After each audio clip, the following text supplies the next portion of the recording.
Hey everyone, hello, welcome. Welcome to the final Axiom afternoons of 2025. Guys, we made it. I can't believe it's the end of the year, but we did it.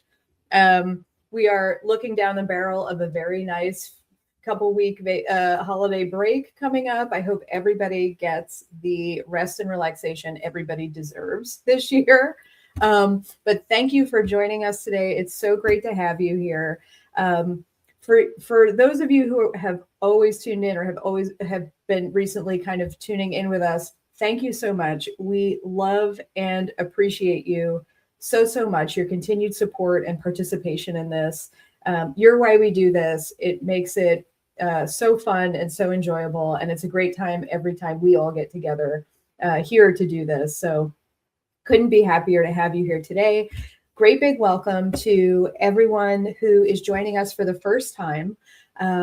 If you're not familiar, if you've just kind of stumbled here, Axiom Afternoons is a quarterly webinar that we put together where the real focus is you. We talk about all things data integration and higher education in the hopes of, in some way, making your daily working life tangibly better, right?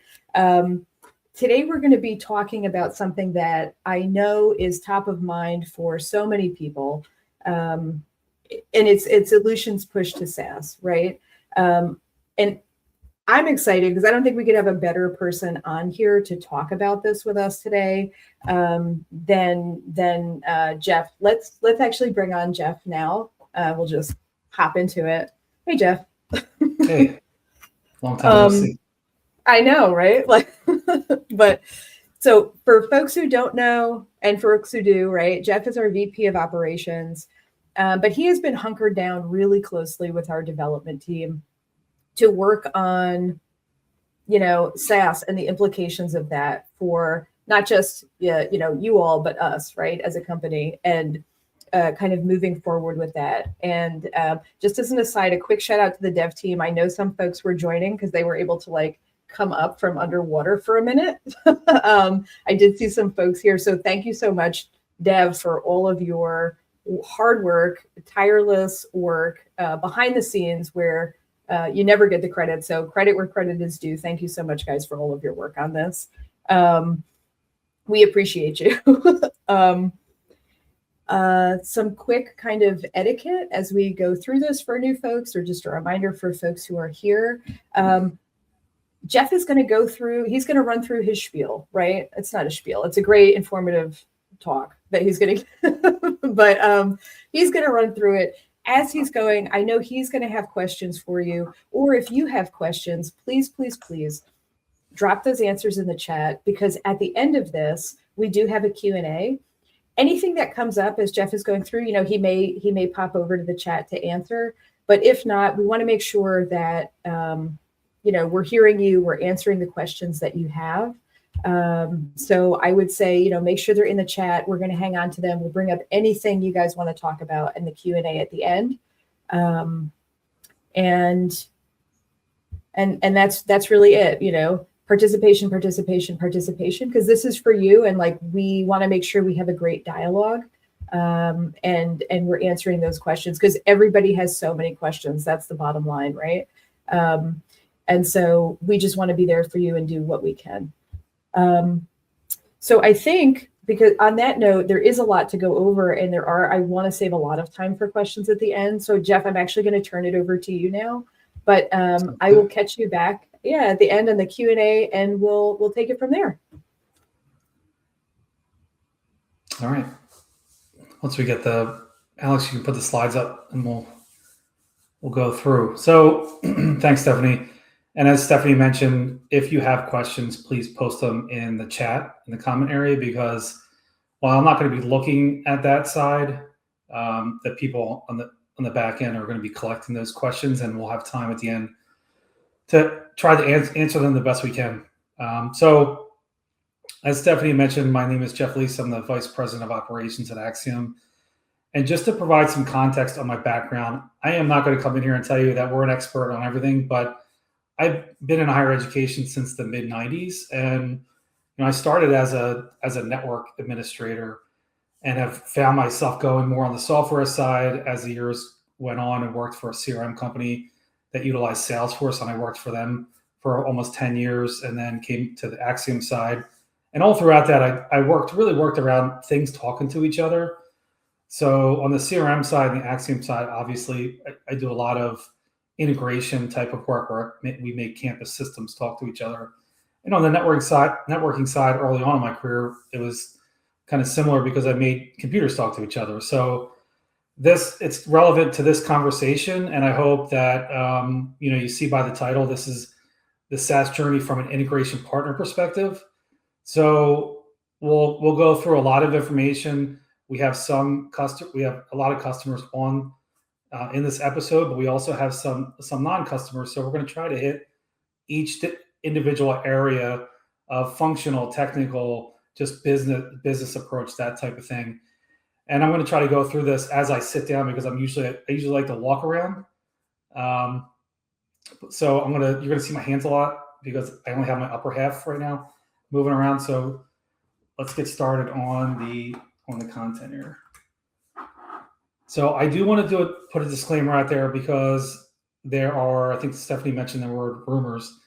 There's rumors about what's going on, what we're doing, what other people are doing, if we're compliant, compatible, whatever that information is out there.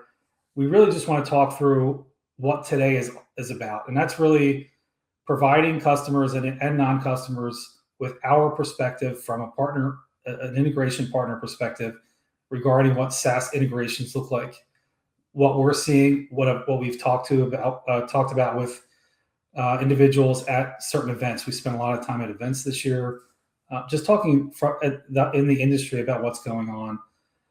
We want to make sure that we go through and tell you where we fit in this. Like I always talk internally about, we got to figure out where we want to play, what playground we want to play in, and how do we win. Those are some key things that we'd like to look at. So where do we fit in the SaaS world? And what Axiom Afternoons allows us to do is it provides us a platform for you to hear what we're doing, not from anybody else. We can give you the straight talk, as we call it, from our mouths, and so you can hear what we're doing. And hopefully this alleviates any confusion regarding how we're strategically moving forward SaaS, meaning where are we going, where we're at today, and where we're going. It is a primary focus of ours. And if that's what you take away from this episode, that's great. But it's going to be a primary focus of our team, our implementation team, all the way through product development for the foreseeable future. What tends to happen in these kinds of conversations, and this is why I put what today is not about, is I don't want this to turn in, this is what Axiom's doing, but this is what Ellucian's doing. And we're going to do comparisons around our product versus the SaaS native tools. And I hope that's just more informational, but I don't want to get into an Axiom versus Ellucian type thing. We've been partners with Ellucian since 2001.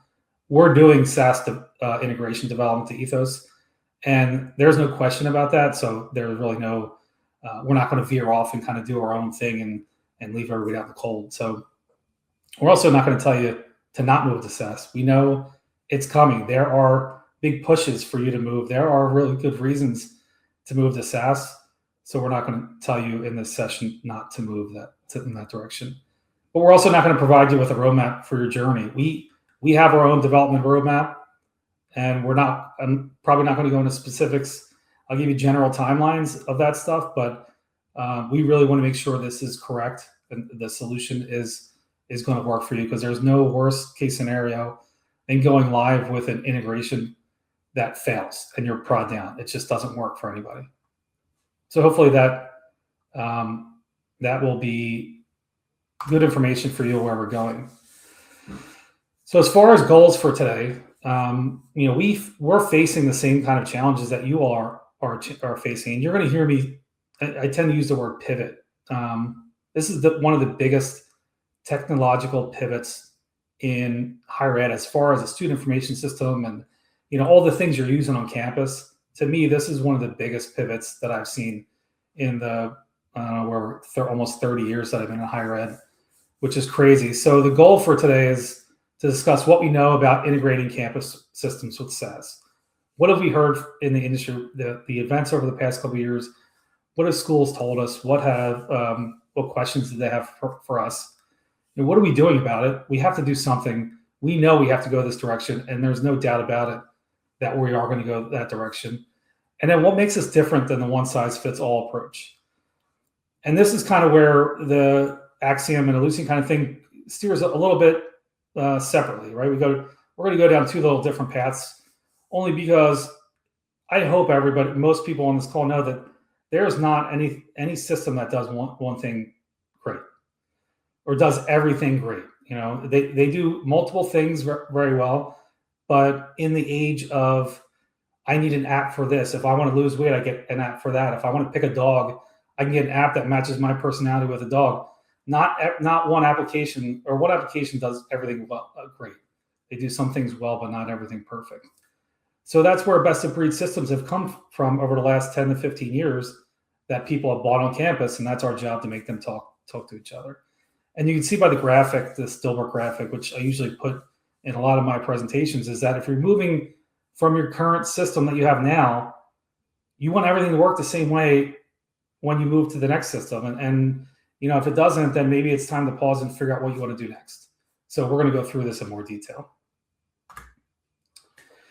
So our mission, if you're looking at us from a company level, and again, this stuff's going to be high level, and then I'm going to go a little bit more detail, but our mission has always been that we're committed to being trusted advisors for higher education, for the community in higher education. And we do that by providing high quality products and services. So right now, most of I won't say most of the customers, hopefully if you're a customer, you're using Axiom Elite, which is our data integration product. And we also have introduced in the last 2 years CRM implementation and consulting services. And the reason why I pull that in is because it's going to be important as we get to the end of this presentation, as we talk about what we're doing for Ethos as well.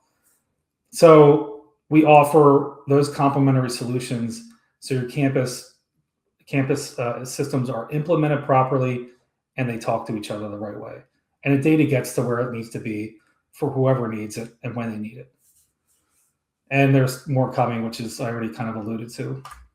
We'll be offering more as we grow.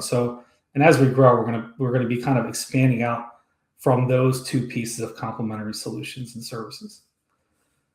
So I do know there with over 300 registrants for this session. So there are some non-customers as well. So I thought even for our current customers, this would be a good refresher on what Axiom Elite, the product is. It is our data integration product for higher education. It is our unified integration platform.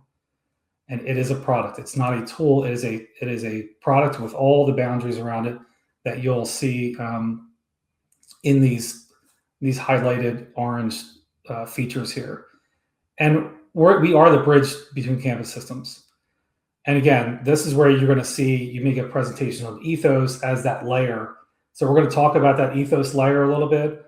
That sort of works similarly to Axiom, but we're still that bridge that talks, even communicates with Ethos and is able to move data around campus. Because like I mentioned before, not one system does everything well. And I'm eventually going to get that phrase correctly, but I kind of use not and one at the same time, but we'll get there. So we are the bridge between campus systems, and we'll remain doing that because also not every best of breed application is also a partner that integrates directly with Ethos for you. So we'll get to that soon as well.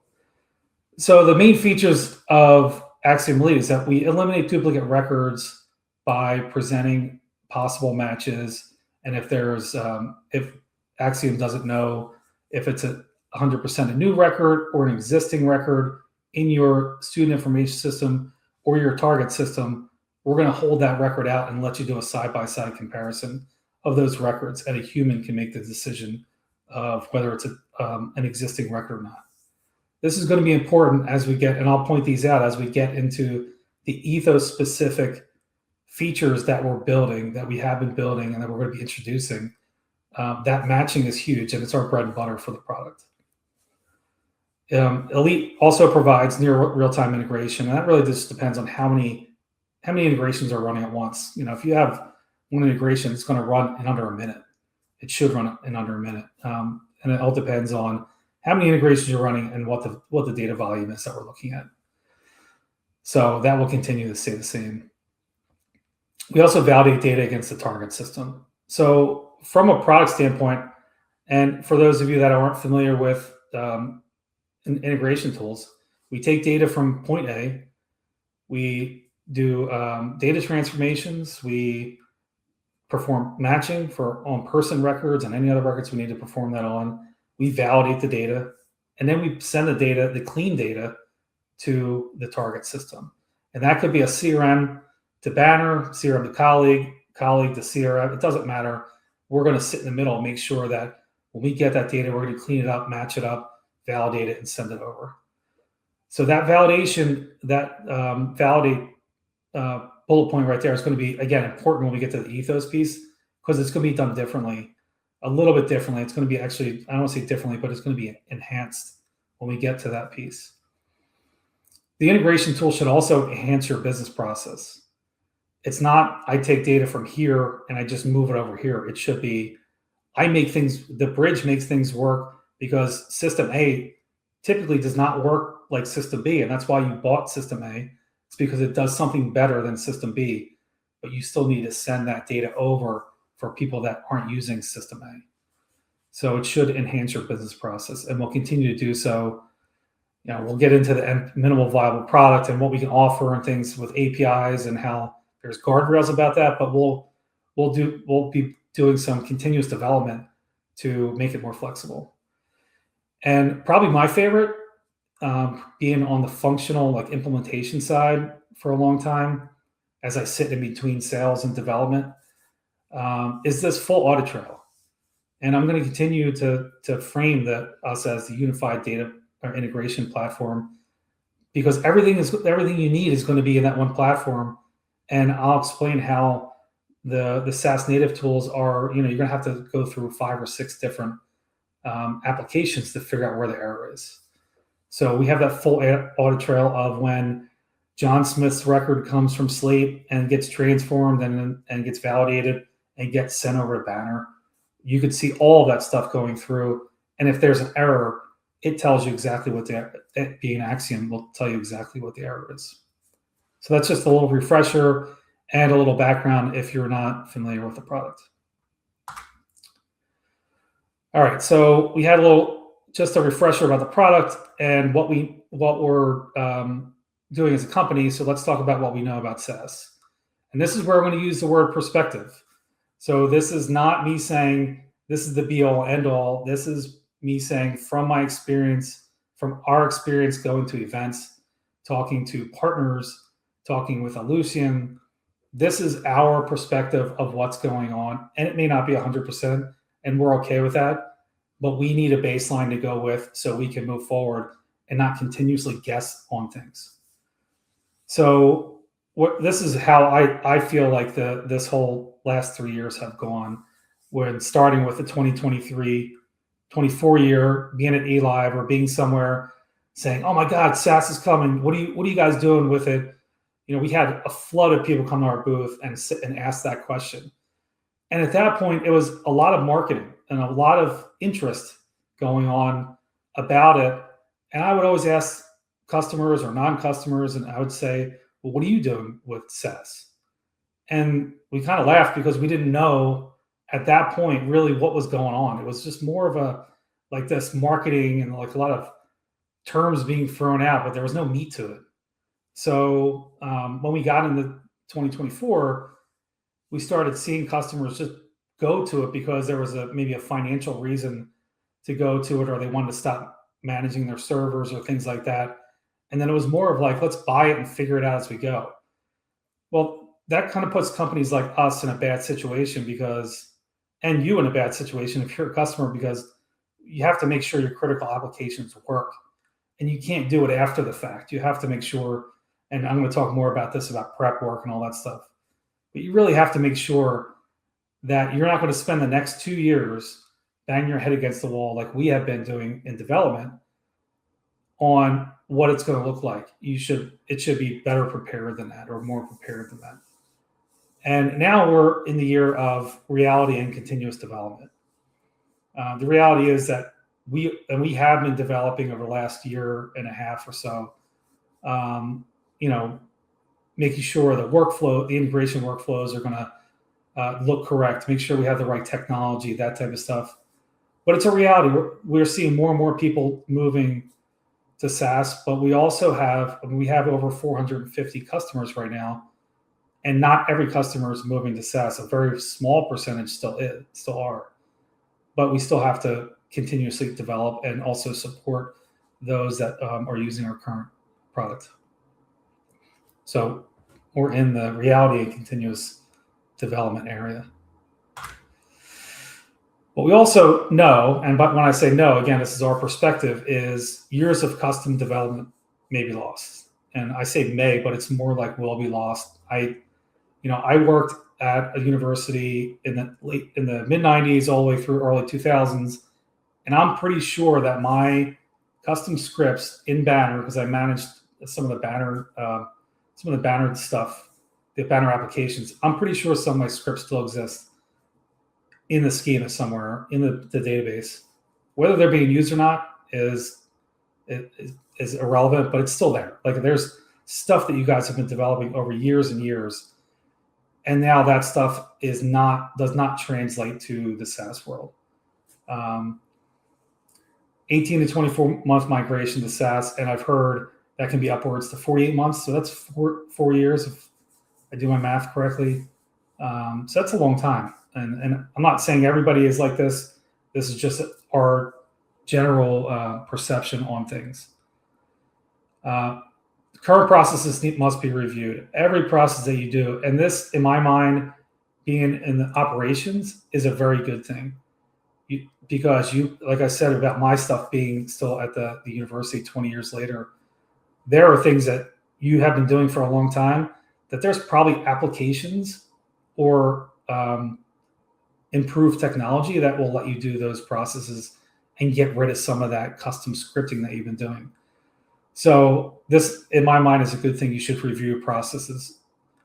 But in light of that, and I'll get back to that bullet point in a second, you just have to make sure that your staff is going to be willing to learn and maintain new technology. I think this part, I don't know, and this is my perception again. My perspective, and I don't know that people think about this before the jump into signing for SaaS, but just because you're saving time on servers that you may have been hosting on-prem and managing and like constantly, plugging in new hardware and all that stuff, it doesn't mean that SaaS is going to get rid of people's jobs. It's just going to transfer that job from what you were doing to new technology.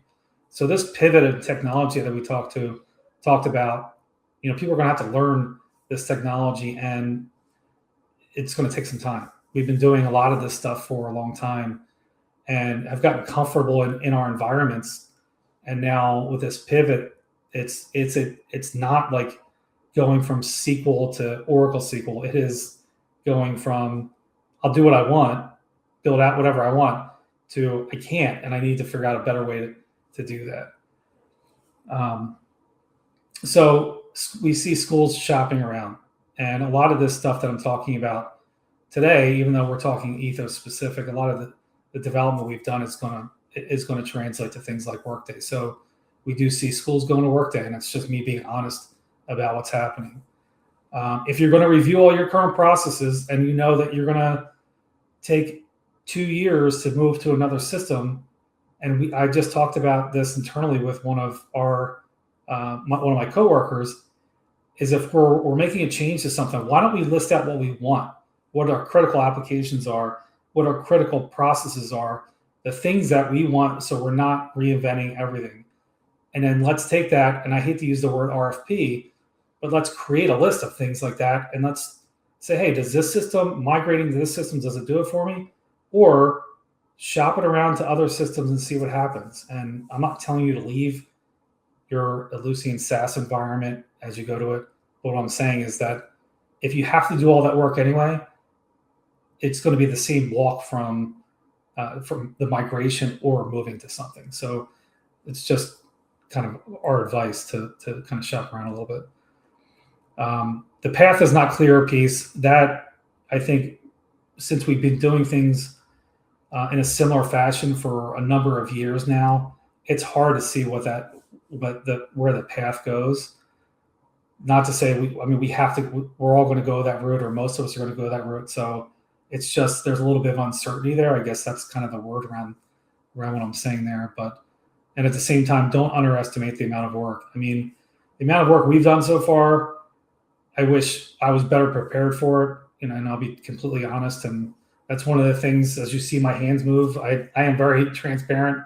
I may say things that may not be the right thing or maybe more than I should say, but at the same time, we always try to be transparent as a company. So make sure you do a lot of this work up front and before you sign.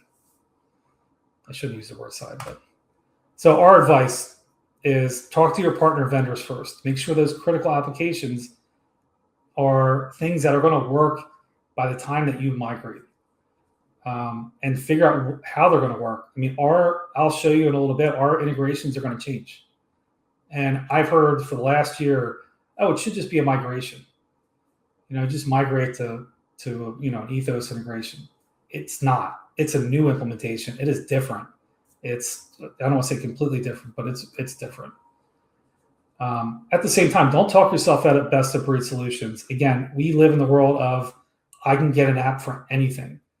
So why fall under this one big umbrella of I'm going to do everything here, and hopefully, things will come along as we go, and we can offer feedback and build out these little things. It just doesn't work. That's why there's a partner network for Ellucian. That we bring in these best of breed solutions and we help integrate with those. So there's that partner network. So don't talk yourself out of using those best of breed solutions. Hopefully you can make sure your processes don't go backwards.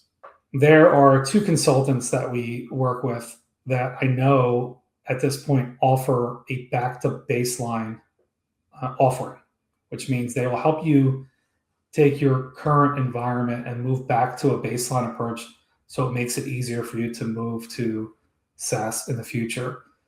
Well, I do think that's a good offering. It's like counterproductive or counterintuitive to me to say, hey, we made it the way we wanted it to work, and now we have to go back to kind of all living in the same house.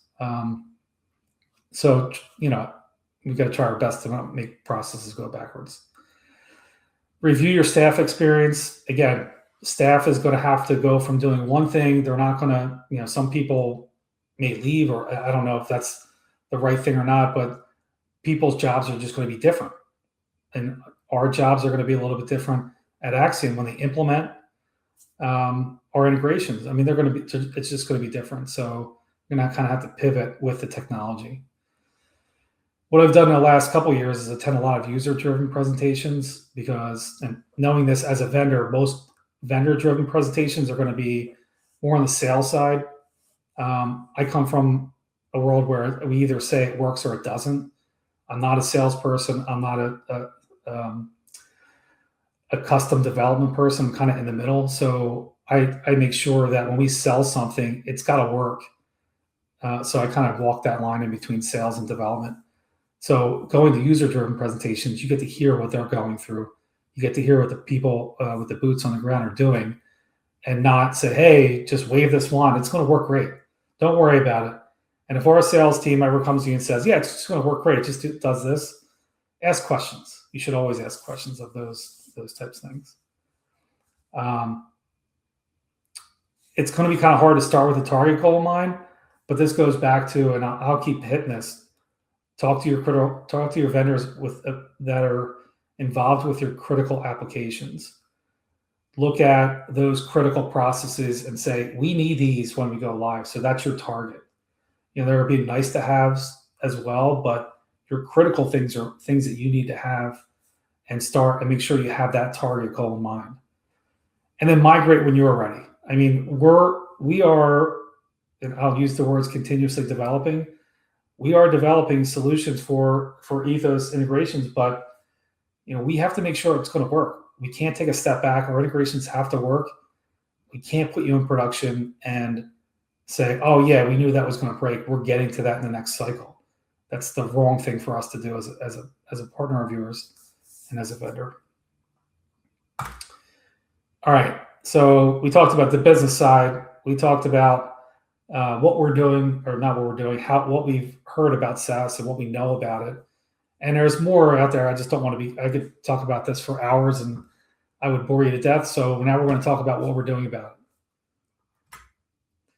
So what we're doing is we're developing, and we have been developing those ethos integrations. It's in Axiom Elite. So same product, Axiom Elite, but for ethos integrations. We will be utilizing, our first priority is going to be ethos APIs, right? Our second, if we can't find something, we even talked a little bit about this today in our development conversation. If there's something where we're just like, this isn't going to work. Like we can't find the application status in the I forget what the API is for applications, but in the application API, we may bump down to a business process API to do that, to accommodate that use case. Excuse me. So our first target is ethos. And the reason for that is that that's where all the other partner, or most of them, should be plugging into. So we're sharing data across other systems that you may be using that's also using ethos. So I mentioned earlier where you have ethos as this application layer that's kind of like a data model layer, more like it. And Axiom's still going to feed and pull data from there. But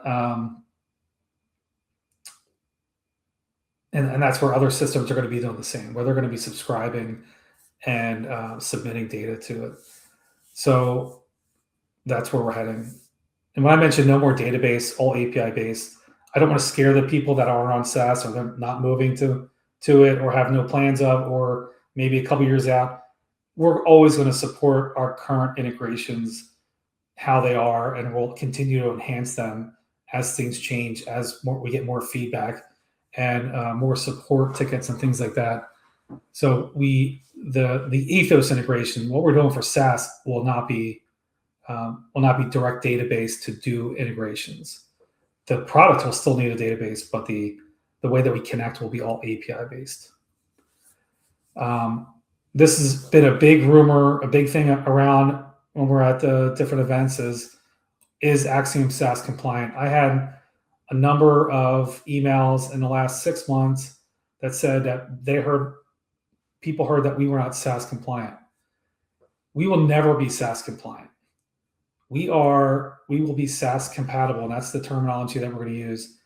We will never be compliant in a way where we are building, if you take like a housing application and that housing application has to integrate with ethos, well, the development that's done between the housing application and ethos is a pretty standard, it's one thing, it's one integration.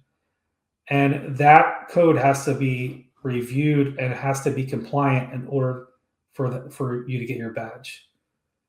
We will never hand over, and we do about 45 or so unique integrations with unique systems. So I'm talking about 45 systems being integrated together, right? So unique systems. We will never hand over any of our code, any of our integrations, or anything that gives any of our personal information, or IP, or intellectual property, to anybody else to review. And I have a story about, and I won't go into it, but a story about another software that I've used where we were partners, not Axiom, this is a previous company that I worked for, and we demoed it for them, handed over some of the stuff because we were partners. 6 months later, they came back with the same application and competed with us. So we won't do that, partner or no partner. This is our IP. This is our intellectual property. We own it. This is what we do. We'll handle it and we'll be SaaS compatible. So I want to be clear on that because that is a sticking point. It has been a sticking point with some of the rumors that have been out there. Banner is going to be first, colleague to follow. It's a natural progression for us, and especially since most of our customers are Banner and colleagues. The API stuff is not necessarily up to speed, but the transition to colleague, based on the fact that we're going to ethos, will be a lot easier than doing business process APIs and then figuring out how to do it with colleague as well. So using that ethos integration will allow us to I don't say flip the switch, but flip the switch to use the colleague APIs and see if they share any common ethos APIs.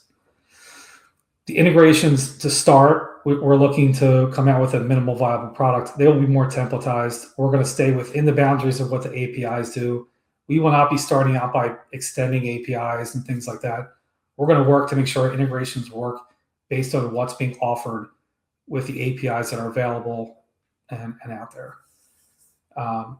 We'll continue to support our on-prem and hosted clients. We'll never do that. I mean, it's going to take a long time before all 450 move to SaaS, and some of us will probably maybe most of us will probably be retired by then. And the client education part is really about us being transparent about what we're doing. We are a privately owned company. We don't have private equity. We work for our customers. So the more that we can educate you on our product and our services, the more that we can talk the same language and even turn over some of the stuff for you to do and get your feedback and continuously improve, continuously develop, and evolve as a company so we can stay in tune with what's going on in your area. So that's what we're doing. And now I'm going to drop down to a little bit more technical to wrap up things, but some of the new ethos integration components that that we're seeing or that we're in development or have developed there's really 4 of them. So there's ethos lookups, there's going to be matching, there's going to be ethos phase and verifier. And just to quickly go through some of that stuff, and I have an example of lookups after this. Lookups are going to not replace but enhance our crosswalks. Every single, and I shouldn't say every single, but most codes or most things that we have to relate to in ethos are associated with a GUID.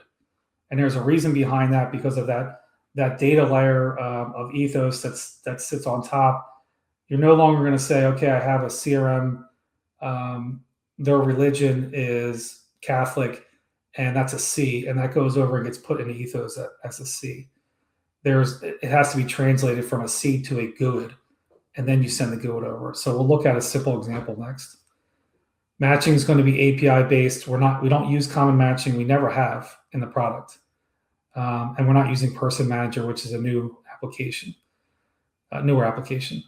The ethos phase is going to modify data in Elite, and that's really going to do all of our data stuff, and then it's going to upload the data using the APIs. And the verifier really is going to be a new version, and there's a lot of UI work that's going to have to go on here. So there's a lot more to this than what someone like me would say. Well, can't we just call an API and just send the data over? But you really can't, or else it's not going to work right. If you do that, it's not going to work right. So there's going to be a newer verifier that allows for possible matches similar to what it does now, but it's just going to have to do it differently because it's API based and not based on data in our schema. So quick example, I just mentioned religion, but let's look at gender.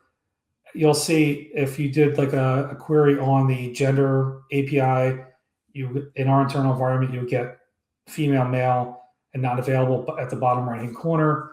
What Axiom is going to do is have a series of lookups, and these are going to be for an application process or an application integration, probably around 50 different lookups that we've identified.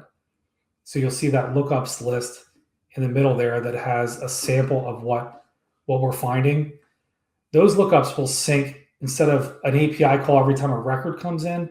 Those lookup lists will sync to the specific related API to bring back the GUIDs, bring back the values, the title, the code, and the GUID. So those first 3 columns at the top right there are standard columns that we'll have in our lookups.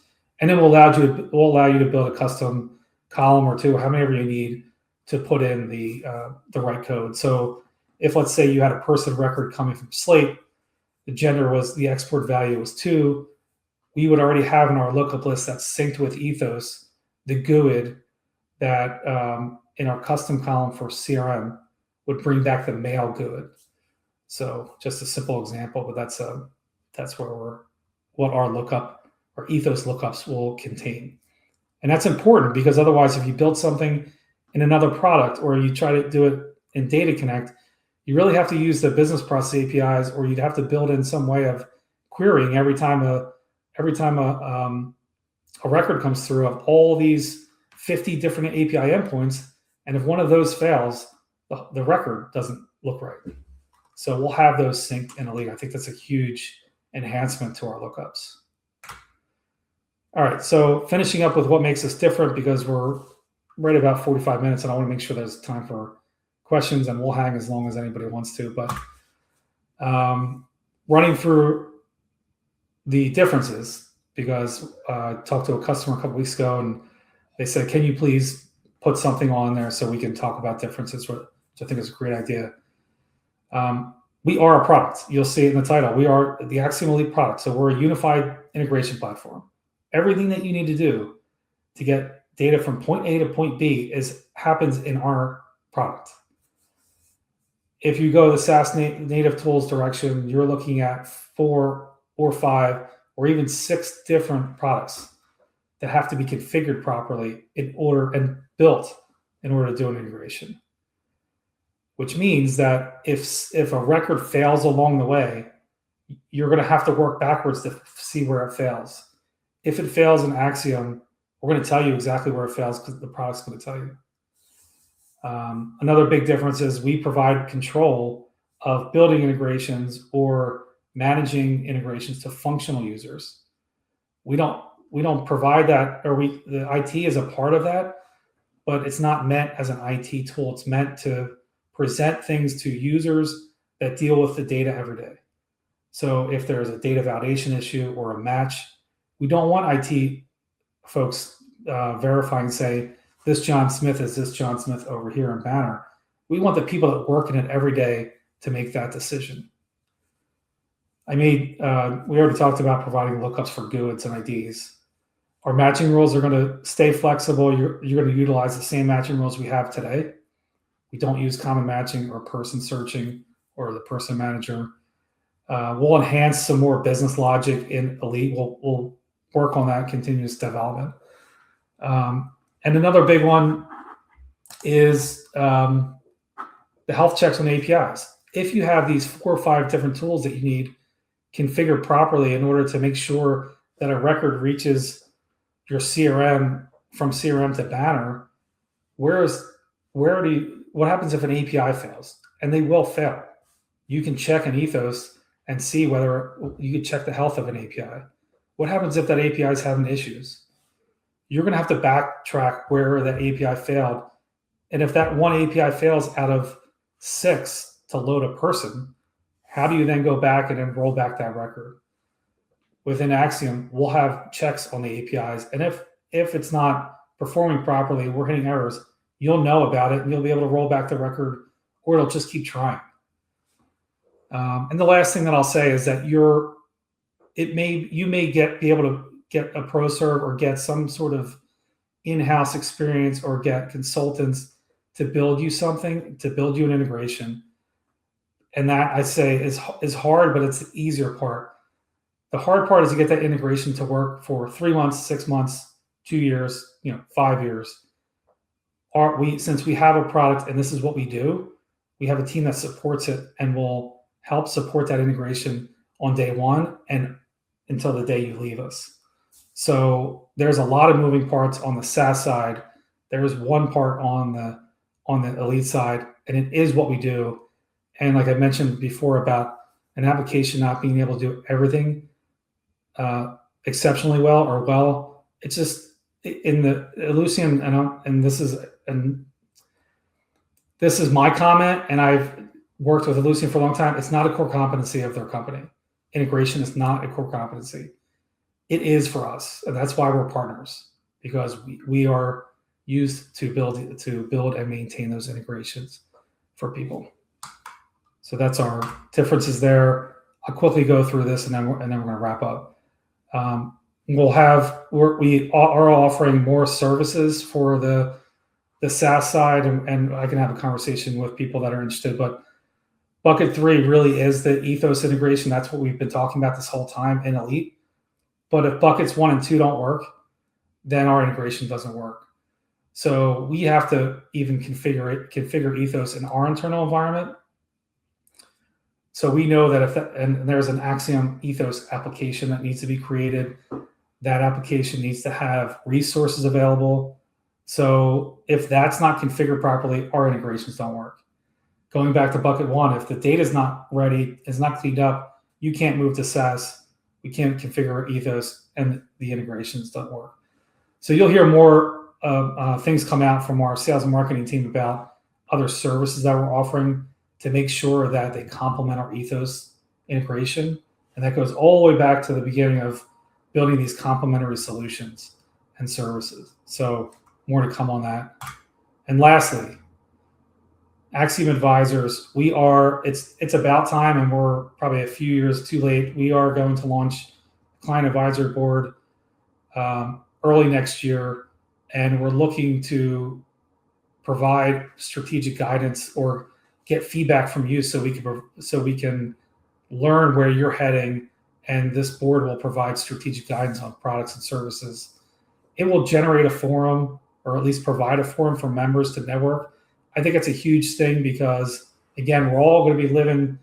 You could have college A that's doing one thing now and college B that's doing some completely different. Well, that gap is going to shrink, and we're going to be living in that same house I mentioned earlier. So it'll provide a forum for members to network and allow us to allow you to influence development. Again, we do our development based on. We develop things based on client feedback, and it's been a little bit slow, and a lot of that's on our end, a little bit slow over the last few years in terms of getting feedback. We'd like to generate more things that we can kind of expand our integration offerings and also our services, and it helps us understand what's not working from you guys.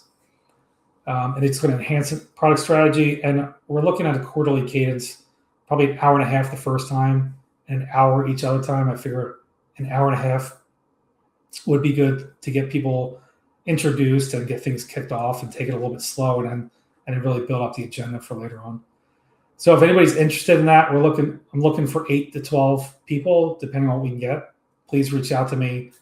My email's at the bottom of the screen here, and I'd be more than happy to talk to you about it. Now we're going to open up for thoughts from you guys. This screen is what I had in one of my presentations, or about 3 of my presentations this year at different events. And I usually try to do a poll beforehand, but we'll put up some questions, and you can look at these questions as well. And if you want to answer these or ask another question about these, I will shut up. Let Stephanie come back on, and we'll talk about any of the questions you have.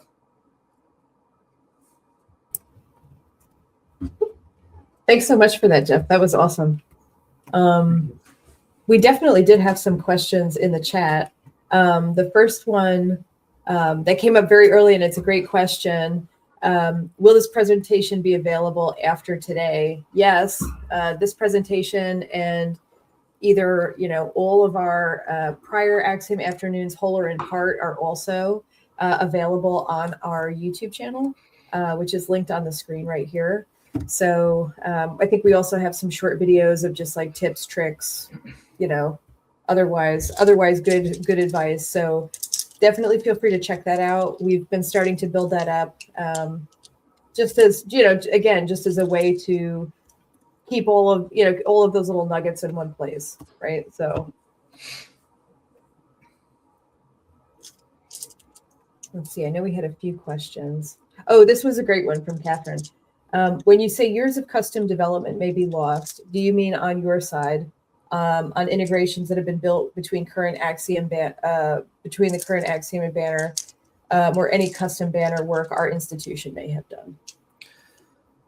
So I want to say a little bit of both. So if we've created an Axiom pack, like a transforms package that does a lot of customizations, we'd have to review those to see what we could still do in your elite environment, and then at the end of the day, we're going to present that data to the correct API. So that that's just a result of what's happening. But you're also, when you move to SaaS, from my understanding, is that those custom processes that you built, you don't have Like if you create a script in your database or have something that's like custom in your database, like I mentioned, you don't have that same access. No one has access to the database anymore in the SaaS environment. I don't know exactly what front end tools there are, but I do know that I've heard from people that you definitely lose that direct access. We're losing direct access to our schema. We won't have it anymore. So yeah, if you had a custom development on the, underneath the hood, then that stuff goes away.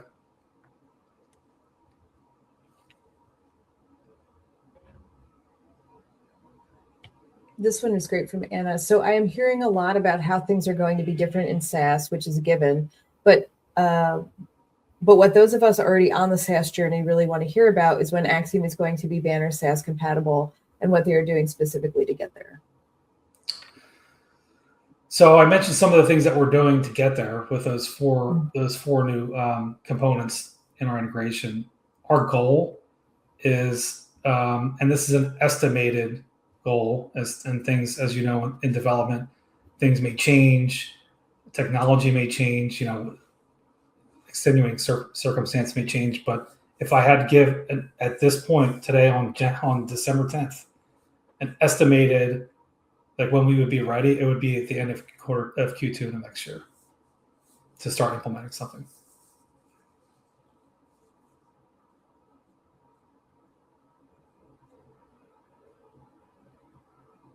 Oh, here's a comment from Chris. I wonder if business process APIs will also help to some degree if they focus on Banner first instead of trying to be restricted to ethos only. Yeah, Chris and I have talked a little bit about what Lamar is doing as well, and I think we've looked at both. We spent a lot of time last year looking at both. I mean, by last year, like the end of 2024.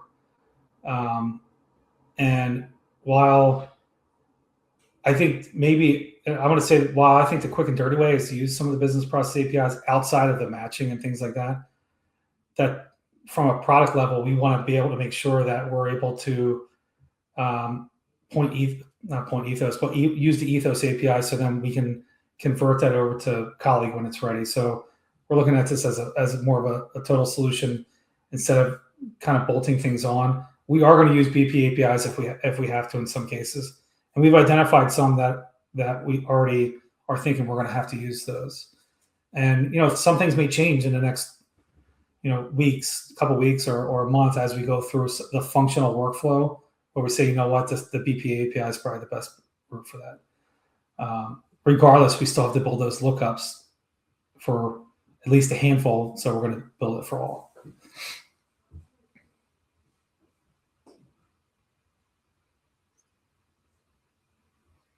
Crystal wants to know. And you had mentioned it. We'll have logging of all of the failed updates within Axiom itself. We already have that functionality more or less now. But yeah, yeah, we're gonna make sure when things aren't working, and you won't have to go digging into, if we can't connect to Ethos, if something's down, you'll know it. And it's like Stephanie said, we have that information now for what we do today. It will translate over.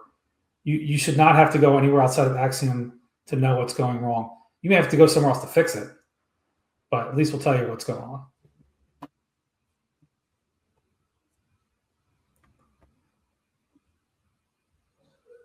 Yeah, here's a comment. Banner SaaS has matching flexibility with weighted values and does not use common matching.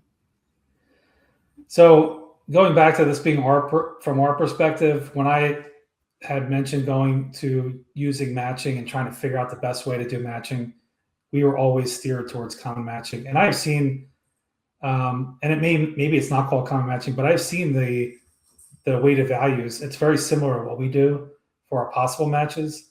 And I saw the way that those weighted values are subtracted if you don't have a value, or added if you have a value that matches.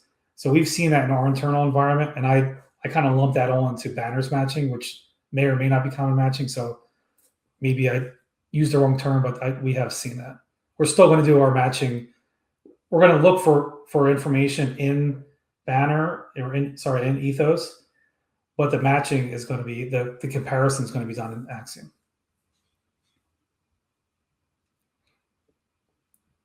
Let's see. Can you give some specifics about what your implementation services offer and how available they are? So, and Andy, I owe you a call back, or at least an email back, because I was away last week.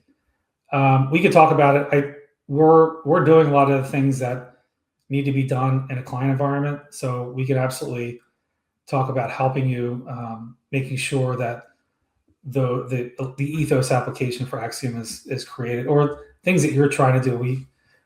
We've been learning for a while now, and I'll follow up with you on an email because I still owe you a response. Let's see. What is your range of integration with Ethos for colleague SaaS, fully developed, partially, or on the future roadmap? That's a great question. If I had to pick one, I'd say future roadmap at this point, just because of the maturity and where we're at with the banner stuff. If we move to SaaS today, could Axiom support that CRM to banner integration? If you move to SaaS today, we cannot convert your integration. If you sign for SaaS today and you're on the SaaS journey, that's a different story. We could talk to you about your timelines, but if you're on SaaS today and you're using Axiom, it will not work.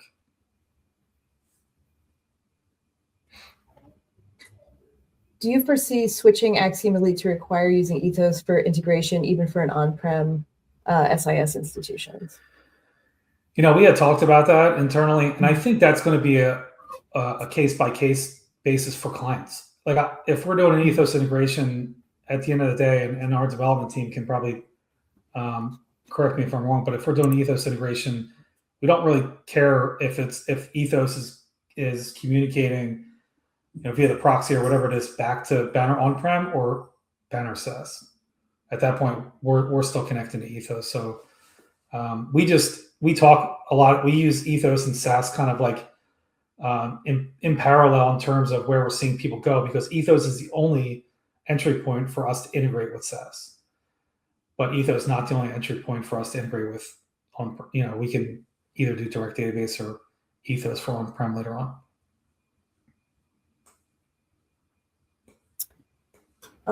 We have custom integrations between Axiom and Salesforce and Axiom and Banner. So I'm assuming those will need to be rewritten once we move to SaaS. How available will resources for Axiom be to help us? And how far in advance do you think we would need to engage those services? Great question. Yeah, so we've talked to a few schools already. I think what I would say, and this is kind of like a loaded question, like rereading again, so I make sure I understand. They will be it'll be an implementation. So we're hoping, and this is like one of those things where you hope the implementations are going to be more simple because you're going to work within the guidelines of what you have. Where before, when we have direct database access, we can write a store procedure for almost anything that you want to do, right? So some of that stuff is not going to be available to do that moving forward. I would say in terms of how available resources from Axiom will be, I would get in touch with, and we'll put this up at the end, but I would get in touch with our sales department, just because we're trying to streamline all of those kinds of conversations through them, and they'll schedule and bring us on to talk with you about where you're at and what your go live date and when you're supposed to have your integrations ready to be tested. So we'll have that conversation. But I would reach out when you're ready to talk to our group, and we'll put on the slide. I don't know if you can put it above us or it has to be below, but for Sid, that's for Sid if she's working behind the curtain.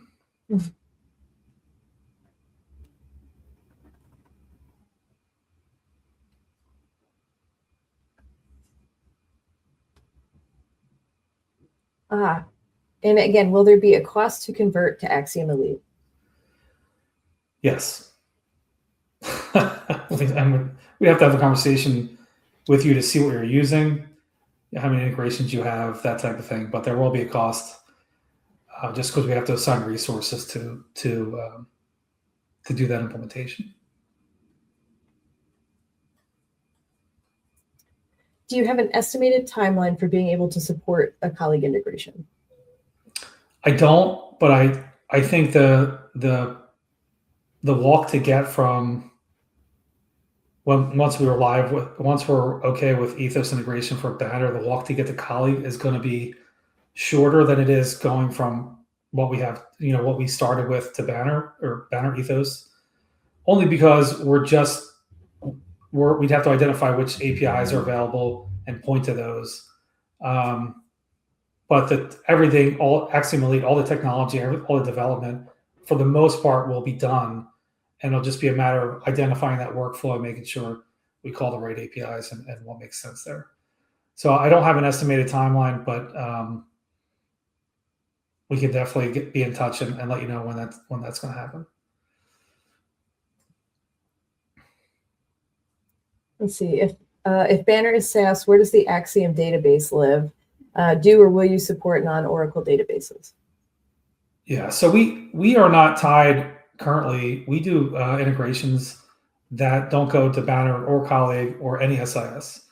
And those schools that we work with just use a SQL database because the database is still going to be a component of the product for the foreseeable future. So yeah, it would just be a SQL database if you didn't want to use Oracle.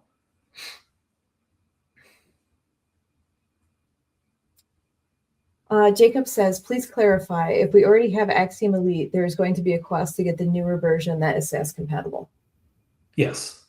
There's going to be an implementation cost, and because we're going to have to implement the new versions of integration for SaaS, for Ethos.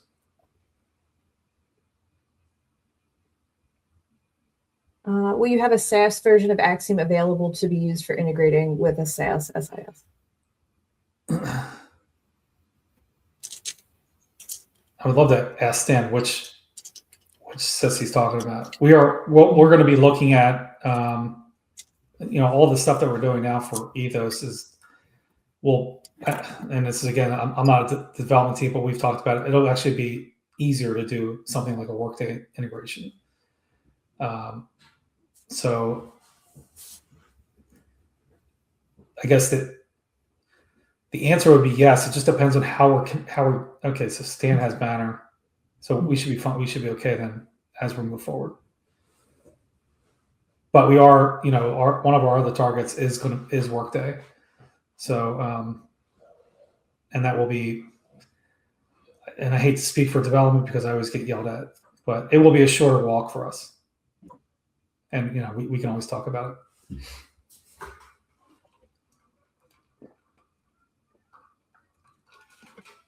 All right, awesome. I'm just trying to take a peek in the chat just to see if there's any other questions. I feel like we talked about a lot today. Awesome. Yeah, and I'd be happy to talk to them. If people want to reach out, they can funnel it through sales just so we can kind of keep tabs on what's going on. But if we want to have these conversations, this is not the only conversation we've had about this type of thing. It won't be the only conversation we have moving forward. We're going to continue to go to events next year, continue on our development path, and anything we could share or anything that we can help out with. Again, keep the client advisory board in mind and reach out to me about that if you'd like to be a part of that. I really want to get that moving early next year. Awesome. Yeah, and also just a little note about this. We will not contact you about your car's extended warranty. Like, this can legitimately just be an okay email to send a question to, and then it routes it to the right people. So don't get worried that you're going to get caught in the vicious loop of spam sales emails. That's not going to happen. This is just a nice place to send everything to, so we can keep track of what's, any questions coming in from this conversation. That's it. I know I'm just throwing that out there because I always get a little hesitant when it's like, oh, sales. Okay, great. Yeah. I can't wait to buy your program or whatever. Yeah. We want to ask you to update your subscription with a credit card. Yeah, exactly. So, all right. Well, I think if that's it looks like that, the questions have kind of slowed down. So, thanks, Jeff, for coming on and, kind of talking through where we're at. I think it's good. I think it's like, from the other side, I can see how diligently everybody has been working on this, and it's very cool to see, that we've accomplished so much, right, in the amount of time that we've been doing it. So so thank you for that, and thank you for everybody that joined. If you've joined before, if you hold on, I'm just gonna throw Chris's let's see. Oh, we will pay for a working banner, SaaS and accreditation, and I respect that. We'll put it on the credit card. Should I leave I can leave my Venmo up here. I'll put that in the banner. But yeah, no, that's awesome. And but thank you everybody for coming out and just chatting with us. I know it's kind of like end of year, things are starting to wind down, but also somehow are the busiest that they ever are, so again, thanks for being here. Can't wait to see you in the new year. Again, if you have any questions, it's Axiom Sales at axiomhighered.com. Reach out there. The advisory board, Jeff had his email up. Maybe we'll Sid, would you be able to put that email up one more time? I just want to make sure folks, if they're interested, are able to grab that.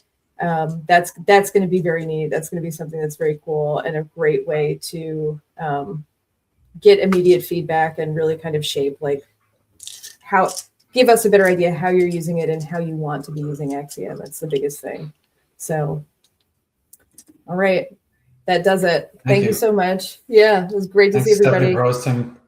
Yeah, of course. Thanks for everybody for joining. Hope it was informative for you, and I look forward to talking with everybody, or mostly everybody. Yeah. I might not be able to get to everybody very soon, but yeah, please reach out and we can have a conversation. Yeah. Awesome. Thanks everybody. We'll see you in the new year. Thank you. Bye-bye, everybody. Bye-bye.